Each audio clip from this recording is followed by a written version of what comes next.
네, 볼테르는 18세기 유럽 계몽기를 대표하는 프랑스의 사상가이면서 그리고 작가입니다. 본명은 프랑스와 마리 아로에이고 볼테르는 필명 쓰는 그런 이름인데 우리에게는 볼테르가 이름이 더 익숙해졌던 그런 이름이기도 합니다. 1763년에 관용론이라고 하는 책을 발표를 하는데요. 이 책을 쓰게 된 계기가 있습니다. 그 유명한 장 칼라스 사건이라고 하는 사건을 이 사람이 경험을 하고 이 책을 쓰게 됩니다. 이 장 칼라스는 아주 모범적인 그 기독교 개신교이고요. 그리고 상인이고 굉장히 아주 사람들로부터 인정을 받는 그런 아주 신앙적으로도 그리고 생활로도 그런 모범적인 삶을 사는 사람이었습니다. 이 아들이 말을 다 투하는데 꿈이 변호사였습니다. 그런데 시험을 계속 치는데 실패를 계속합니다. 그러다가 결국은 자살을 합니다. 이때 구교와 신교가 굉장히 아주 첨예하게 대립을 했었던 때고 이 사실을 왜곡을 시켜버립니다. 앙투안이 신교에서 구교로 개종을 하려고 했기 때문에 신교도도인 아버지가 아들을 죽였다. 이렇게 왜곡을 해버립니다. 그래서 결국은 이 불교도 재판관들이 이 장칼라스에게 사형 선고를 내렸고 사지를 찢어 죽이는 그런 거열형인데요. 1762년에 형을 그렇게 집행을 하게 됩니다. 이 볼테르가 볼 때 너무나 어처구니 없는 거죠.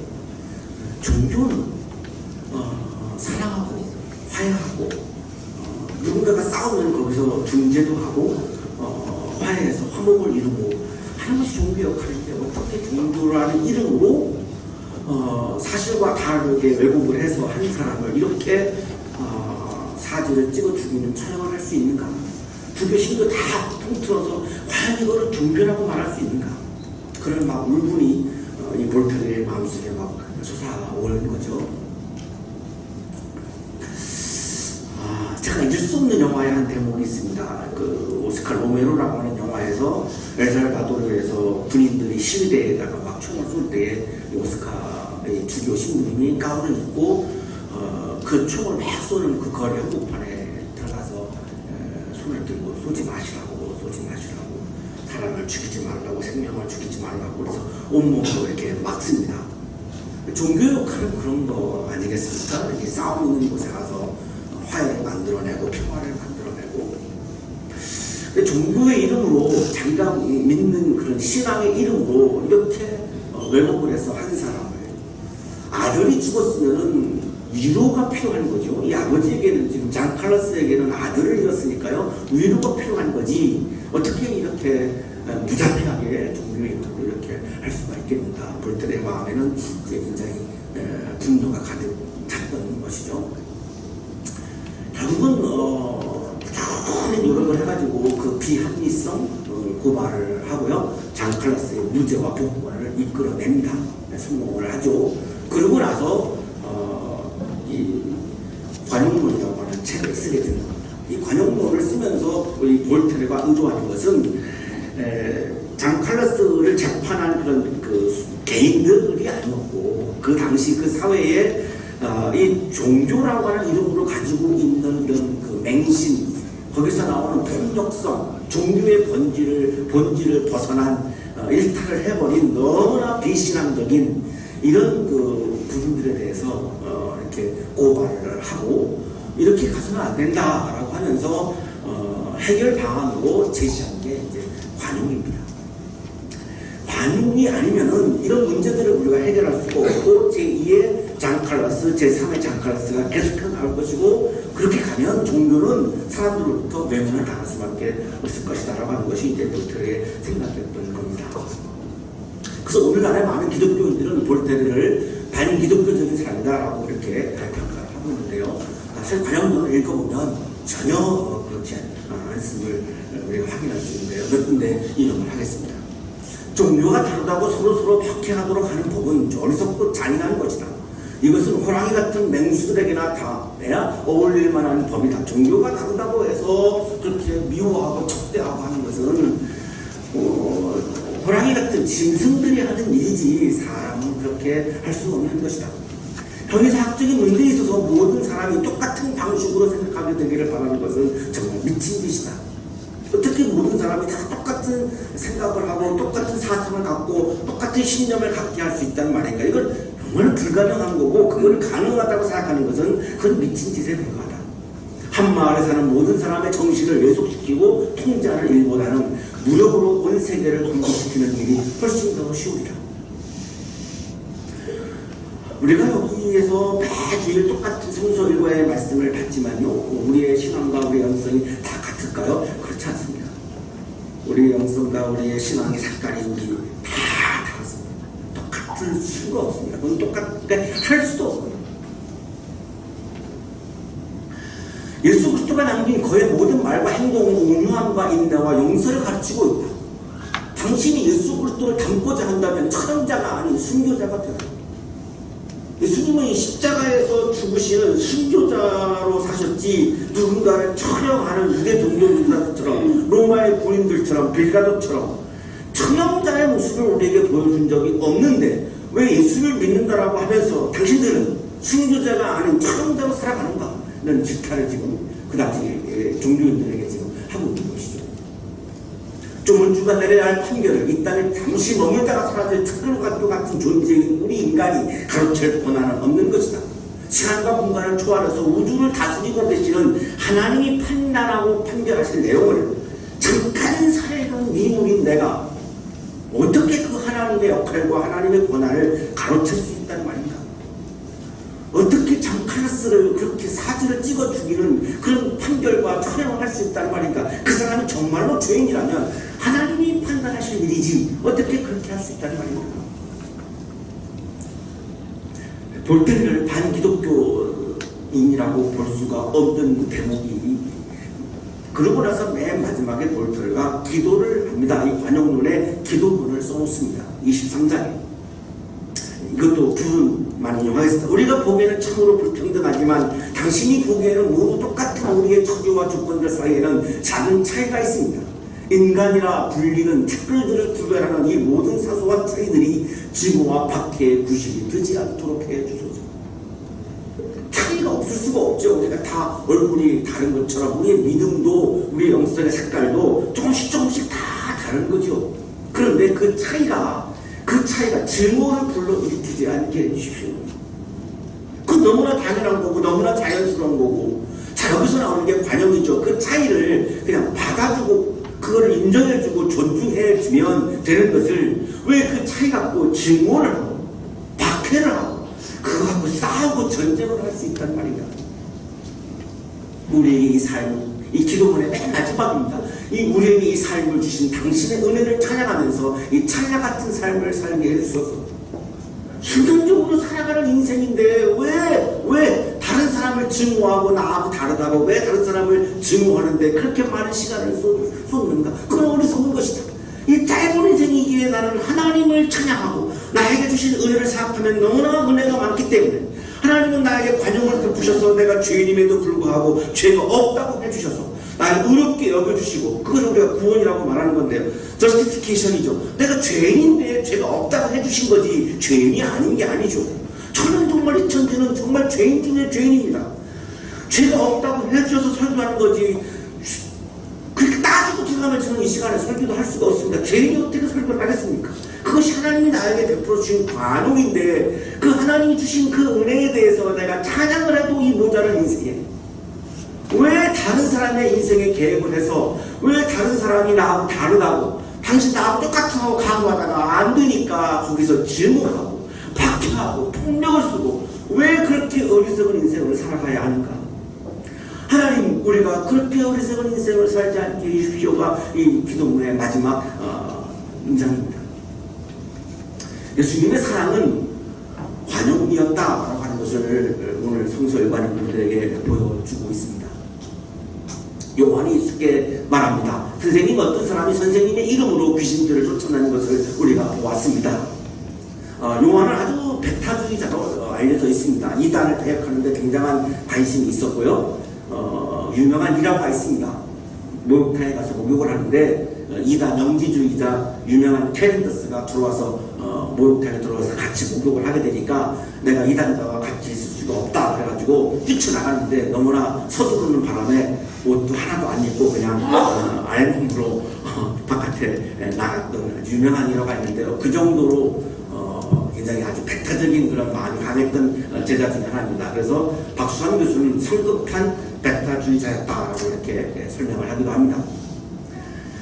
이 요한이 보기에 12제자가 아닌 다른 사람들이 예수 이름으로 귀신을 내쫓는 겁니다. 지금 이게 예수님과 제자들이 하고 있는 일인데 다른 사람들이 그걸 해요. 그러면 좋은 거죠.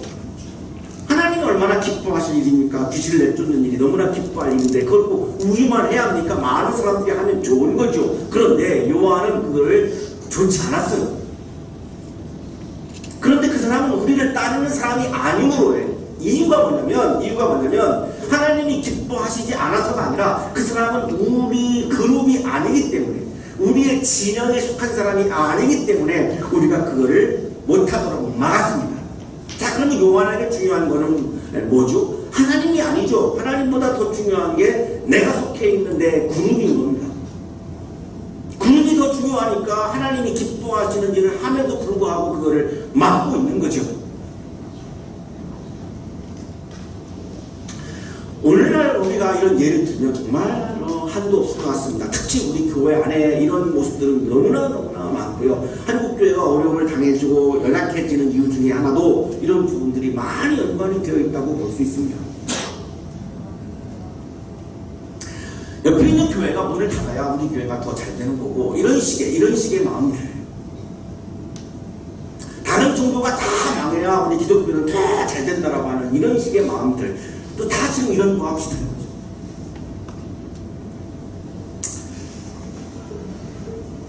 하나님보다 내 그룹이 더 중요하다라고 하는 것은 이것은 신앙이라고 할 수가 없는 거지.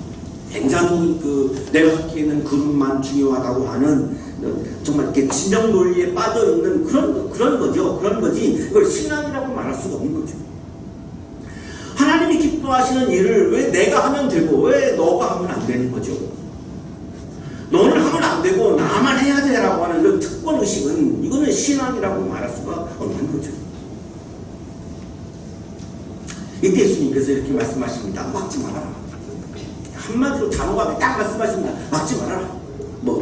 토의도 안 하고요. 논쟁도 기반을 안 하십니다. 하도 어이가 없어서 그러셨던 것 같은데요. 한마디로 막지 말아라. 내 이름으로 기적을 하고 나서 신이 나를 욕할 사람은 아무도 없기 때문이다.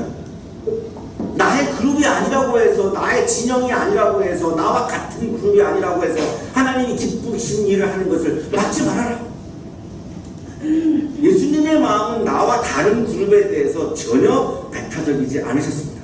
심지어는 이방인들을 찾아간 그 말씀이 본문이 너무나 많습니다. 그 이방인들은 인종으로도 예수님과 같은 그룹이 아니고 신앙으로도 예수님과 같은 그룹이 아니고 너무나 다른 그룹에 있는 사람들이지만 끊임없이 이방인들을 찾아가서 이방인들을 만나고 이방인들의 병을 고쳐주고 이방인들에게 말씀을 전하고 이방인들에게 악한 영을 내쫓고 하는 사역을 수도 없이 했습니다. 자, 그런 예수님을 믿는다라고 하는 우리가 다른 그룹에 대해서 배타적인 마음을 갖는다, 이거는 예수를 믿는다고 볼 수가 없는 거죠. 내 그룹을 믿는 거지, 내가 속해 있는 그룹을 믿는 거지 예수님을 믿는다고 볼 수가 없는 거죠. 우리가 믿는다라고 하는 예수님은 이렇게 관용적인 분이었는데 우리의 마음속에 나와 다르다고 하는 사람들에 대해서 관용하는 마음이 없다면 나는 아직 믿음이 없다라고 하는 겁니다. 우리를 반대하지 않는 사람은 우리를 지지하는 사람이다. 예수님의 마음은 그런 거죠. 그들이 우리가 귀신을 쫓아내는 것을 반대하고 이걸 방해한다면 그들과 내가 싸울 수도 있고 개입할 수도 있다. 하나님이 기뻐하는 일을 막는다면 싸워서라도 해야지. 자, 그런데 그들이 우리를 방해하거나 우리를 막지 않았는데 왜 우리는 그들을 막으려고 하느냐, 이런 말씀이죠. 반대하지 않는데, 기독교를 반대하지 않고 이런 일어나는 여러 가지 많은 사건들을 우리가 보면서 기독교를 반대하지 않는 사람들에 대해서 기독교는 왜 그들을 반대하는가? 반대하지 않으면 우리를 지지하는 사람이라고 봐야 한다. 그러면 우리도 그들을 막지 말아야 한다. 막으면 안 된다. 기독교인이 아니라고 해서 기독교를 반대하지 않는 사람들에 대해서 발탄적인 마음을 갖고 그들이 하는 것을 막는 거 하지 말아라. 이런 말씀을 하신 거죠. 키케로는 로마 시대의 아주 대철학자이죠. 해부학에도 굉장한 그 조예가 있었던 분으로 알고 있는데요. 시저에게 이렇게 얘기를 하죠. 우리는 당신이 우리 편이 아닌 모든 사람들을 적으로 보는 게 아니라, 우리는 당신이 우리 편이 아닌, 우리 그룹이 아닌 모든 사람들을 적으로 보는 게 아니라 우리에게 적대하지 않는 모든 사람을, 우리를 적대만 하지 않는다면, 우리를 반대만 하지 않는다면 그 모든 사람들을 당신의 사람들로 여긴다고 들었습니다. 시저의 강점은 그거였다라고 하는 거죠. 어떻게 로마가 계속 그렇게 확장해 나갔냐면 로마는 상당한 포용주의였다고 해석을 합니다. 다른 나라에 쳐들어가가지고 정복을 하고 그거를 다 이게 운영을 한다라고 하는 게 얼마나 어렵겠습니까? 근데 그 나라에마다 그 민족의 문화를 다 포용을 했고요. 이 로마의 반기를 들지 않는다면 적이 아니고 우리랑 같은 편이다라고 그렇게 인정을 했다는 거죠. 그 시저의 포용 정신이 로마가 계속 확장해 나가는데 굉장한 원동력이 되었다라고 그렇게 역사가들의 평가를 지금도 하고 있습니다. 심지어는 이런 사람들도 그런 이야기를 하고 있는 거죠. 예수님은 말할 것도 없습니다. 이거하고는 게임도 안 될 정도로 굉장히 넓은 마음으로 포용하고 관용하는 마음을 지셨던 분이 예수님이었고, 한마디로 모든 인류를 위해서 십자가에 죽으셨습니다. 왜요? 모든 인류를 구원하려고, 죄인 중에 죄인인 나 같은 죄인을 구원하려고 십자가에 죽으셨습니다. 제가 뭔데? 이 한반도 한 구석탱이에서 살고 있는 먼지와 같은 나를 구원하시려고 십자가에 죽으셨습니다. 이런 포용이, 이런 관용이 어디가 있겠습니까? 내가 뭐라고 주님이 나에 대해서 그렇게 신경을 쓰시고 나에게 관심을 갖느냐고요. 이건 정말 있을 수가 없는 거죠. 이런 관용은 누구도 따라할 수 없는 어마어마한 넓은 관용이죠. 그 예수를 믿는다라고 하는 기독교인들이 이 관용하는 마음이 없다면 예수를 믿는다라고 할 수가 없는 거죠. 내가 진정으로 너에게 말한다. 너희가 그리스도의 사람이라고 해서 너에게 물 한 잔이라도 주는 사람은 절대로 자기가 받을 상을 잃지 않을 것이다. 그리스도인인 우리에게 물 한 잔만을 줘도, 그 사람이 나하고 생각이 달아도 그 사람에게는 하늘의 상이 넘칠 것이다. 보니까 이 물 대접하는 게 굉장히 중요한 것 같아요. 그래서 우리가 음식점이나 이런 데 가면 물부터 나오잖아요. 아마 여기서 비롯된 게 아닌가. 그래야 그 식당이 잘 되니까. 박수환 교수의 주석입니다. 믿지는 않지만 반대하지 않는 외부인들까지도 교회는 관용을 베풀어야 한다는 것이다. 믿지는 않지만 반대하지 않는 외부인들에게까지도 교회는 관용을 베풀어야 한다는 것이다. 지난 추수감사절 저희 추석 때 우리 어렵고 힘든 일을 하시는 분들에게 우리 교회에서 자그마한 선물을 드렸는데요. 그분들의 종교를 따져서, 그분들의 종교를 체크해서 드린 것이 아니라 모든 분에게 다 드리는 거죠. 이런 걸 말하는 거죠. 또 나를 믿는 이 작은 사람들 가운데서 하나라도 되짚기 하는 사람은 차라리 그 목에 큰 맷돌을 달고 바다에 빠지는 틈이 낫다. 굉장히 해석하기 어려운 본문인데요. 이 맷돌을 목에 달아서 바다에 빠뜨리는 것은 로마의 천연법이고, 갈릴리 유다에서도 바알간을 일으키면 그 사람은 이렇게 갈릴리 바다에다가 맷돌을 목에다가 달아서 바다에 빠뜨리는 그런 천연법을 사용했고요. 반대로 이 바알간을 일으킨 갈릴리인들이 헤롯을, 로마를 지지하는 사람들을 붙잡으면 이런 식으로 또한 처형을 하기도 했던 그런 법이어서 지금 이런 말씀이 나오는 건데요. 예수 이름으로 귀신을 내쫓는 사람들을 나하고 그룹이 다르다고 해서 막아서 그들이 상처를 받아서 죄를 짓게 하지 말라, 이런 의미입니다. 나하고 그룹이 다르다고 해서 그 사람이 좋은 일을 하고 있는 것을 막아서 그 사람이 상처를 받아서 그 사람이 죄를 짓게 한다면 당신은 목에다가 맷돌을 달고 바다에 빠지는 게 낫다, 이렇게 말씀하는 거죠. 그런 거 절대 하지 말라. 내 손이 너를 죄짓게 하거든 그것을 찍어버려라. 내가 두 손을 가지고 지옥에 또 꺼지지 않는 불 속에 들어가는 것보다 차라리 한 손을 잃은 채로 생명에 들어가는 것이 낫다.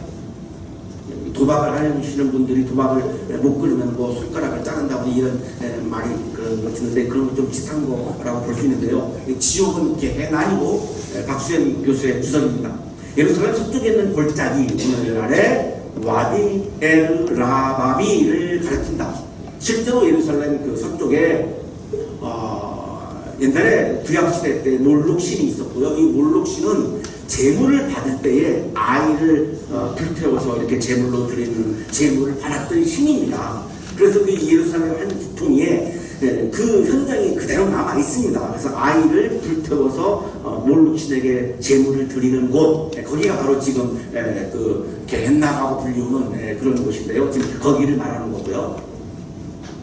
내가 손이 죄를 짓게 하거든 그것을 찍어버려라. 내가 두 손을 가지고 지옥에 그 게헨나에 들어가는 것보다 차라리 한 손을 잘라버리고 생명의 나라에 들어가는 것이 더 낫지 않느냐.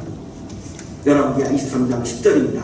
그는 또 흰놈의 아들 골짜기에 있는 도벳을 구경한 곳으로 만들어 어떤 사람도 거기에서 자녀들을 몰래에게 불태워 바치는 일을 하지 못하게 하였다. 그 어린아이를 잡아서 제물로 드리는 것을 계속하니까 한번 이렇게 그걸 다 바로 막아버리는 그런 사건이 있었습니다. 근데 거기 그 게헨나를 흰놈의 아들 골짜기, 놈이 우리 한국말로는 안 좋은 말이지만 이건 다르니까 오해 안 하셨으면 좋겠고요. 사람의 이름입니다. 사람의 이름인데 그 몰록신에게 제물을 바쳤던 사람입니다. 몰록신에게 이 제물을 바치는 일을 하는 사람이죠. 그 흰놈이라고 하는 사람의 아들 골짜기, 이 골짜기가 바로 도벳입니다. 도벳. 그러니까 불살라서 제물을 드리는 골짜기를 도벳이라고 불렀습니다. 그래서 그거를 못하게 하는 그런 일이 있었는데요. 바로 거기를 말하는 겁니다. 여기서 말하는 지옥은 그 죽음의 골짜기, 불살라 버리는 골짜기, 게헨나, 거기를 말하는 거죠. 내 말이 너를 되짓게 하거든 그것을 찍어버려라. 내가 두 발을 가지고 지옥에 들어가는 것보다 차라리 한 발을 일어나 생명에 들어가는 편이 낫다. 내 눈이 죄를 짓게 하거든 그것을 빼어버려라. 내가 두 눈을 가지고 지옥에 들어가는 것보다 차라리 한 눈으로 하나님 나라에 들어가는 것이 낫다. 내가 나와 근육이 다르다고 해서 하나님이 기뻐하는 일을 가로막는다면 그건 죄를 짓는 건데, 그렇게 해서 하나님의 나라에 들어가지 못한다면 관용을 베풀지 못하는 너의 그 부분을 다 잘라버리고 차라리 잘라버리고 하나님 나라에 들어가는 기쁨을 누리는 것이 훨씬 낫지 않느냐. 관용을 베풀지 못하는 그 부분에 대해서 제거해버려라. 실제로 막 손을 잘라라 눈을 따라 이런 말씀이 아니고요. 이 천지라고 하는 인간성 중에 도저히 내가 다른 사람을 관용할 수 없는 부분이 있을 거 아니겠습니까? 자, 그거를 잘라버리라는 거예요. 그거를 잘라버려야 내가 게헨나에 들어가지 않고 하나님 나라에 들어가서 하나님 나라의 기쁨을 지금 여기에서 누리며 살아야 하지 않겠는가? 그것이 훨씬 더 나에게 행복하지 않느냐? 그걸 잘라버려라. 배타하는 마음을 잘라버려라. 철저한 자기 희생과 자기 부인을 강조하는 거죠. 내가 관여하지 못하는 부분을 잘라버리는 것을 중요하게 여겨야지, 다른 사람이 하고 있는 것을 막는 것을 중요하게 여기지 말아라. 그건 다른 사람이 몫이니까 내고둬라. 그거 하지 말고 내가 해야 되는 건 뭐냐? 내가 관여하지 못하는 부분을 자르는 걸 해라. 나를 향해서 하고 남을 향해서 하지 말아라. 그래야 내가 하나님 나라에 들어가지. 내가 남을 그걸 가로막는다고 해서 내가 하나님 나라에 들어가겠는가? 들어갈 수가 없다. 하나님 나라의 기쁨이 있는가? 없다. 그걸 왜 그렇게 어리석은 인생을 살아가느냐? 다른 사람이 하는 것을 막지 말고 자기를 돌아보고 내가 회개하고 내가 자를 것은 자르고 버릴 것은 버리고 특별히 관여하지 못하는 부분들에 대해서 다 그걸 제거해버려라. 그래야 내가 하나님 나라에 들어가는 기쁨을 누릴 수 있다. 지옥에서는 그들을 파먹는 무더기들도 죽지 않고 불도 꺼지지 않는다. 이 뒷부분에 보면 좀 굉장히 상하죠. 굉장히 삭막합니다. 모든 사람이 다 소금에 절이듯 불에 절여질 것이다. 네. 소금에 절여야지 그 음식이 오래 갔고요. 그때는 냉동 시절이 없었기 때문에 소금이 유일한 방부제 역할을 했던 건데요. 소금에 절여서 음식을 오래 보관해서 먹었는데, 자, 소금에 절이는 것에 대해서는 유대인들이 굉장히 익숙해져 있습니다. 그런 것처럼 불에 소금에 절여지는 것처럼 불에 절여진다. 어떻게 하면 다른 사람이 하는 걸 자꾸만 막는 일을 하면 내가 관용하지 못하는 부분을 잘라내면 내가 하나님 나라에 들어가는 기쁨이 넘치지만 자꾸 내가 다른 사람들이 하는 거를 가로막는 거를 그런 걸 하면 불에 절여져서 나에게 행복이 없다. 기쁨이 없다. 소금은 좋은 것이다. 그러나 소금이 짠맛을 잃으면 너희는 무엇으로 그것을 짜게 하겠느냐? 소금은 짠맛이라고 하는 것이 아주 소금의 가장 독특한 특성이죠. 너희는 너희 가운데 소금을 쳐부어서 서로 화목하게 지내라. 자, 기독교인에게도 그리스도인에게도 독특한 특성이 있다는 겁니다. 소금에게 짠맛을 내는 음식의 맛을 내는 방부제 역할을 하는 독특한 특성이 있듯이 자, 인간에게도 독특한 특성을 가지고 있다는 겁니다. 그러면 인간이 하나님으로부터 받은 독특한 특성은 여러 가지가 있겠습니다만 지금 오늘 예수님의 제자들이 강조하는 것이 있습니다. 그리스도인들에게 가장 독특한 특성은 뭐냐? 절대로 기독교인들이 잃어버려서는 안 되는, 예수의 제자들이 잃어버려서는 안 되는 기독교인의 독특한 특성이 뭐냐? 마지막 본문입니다. 화목하게 지내는 거예요. 다른 사람들이 다 싸워도 기독교인들만큼은 그 사이에 들어가서 화목을 만들어내고 평화를 만들어내고 중재를 해서 아름다운 하나님의 나라를 이루는 것이 기독교인들의 특성이지, 거기에 뛰쳐들어가서 기독교인들이 싸움을 벌이고 싸움을 부추기고 싸움을 일으키는 것은 기독교인의 특성이 아니다, 이렇게 말씀하신 거예요. 그러려면 내가 먼저 다른 사람들과 화목하게 지내야만 그런 일을 할 수 있는 것이고, 내가 다른 사람들과 화목하게 지낼 때에 사람들이 나를 보고 아, 이 사람은 진정한 그리스도인이구나 라고 하는 감동을 받는다는 거죠. 우리가 일터에서, 직장에서, 가정에서 화목을 일으키는 사람이 아니라 싸움을 일으키며 산다면 누가 보더라도 우리를 그리스도인으로 보지 않는다는 것입니다. 교회를 다니는 교인인 것은 틀림이 없지만 예수를 믿는, 예수를 따르는, 예수를 닮아가는 그리스도인이 되지 않는다는 것입니다. 배타성은 싸움을 일으킵니다.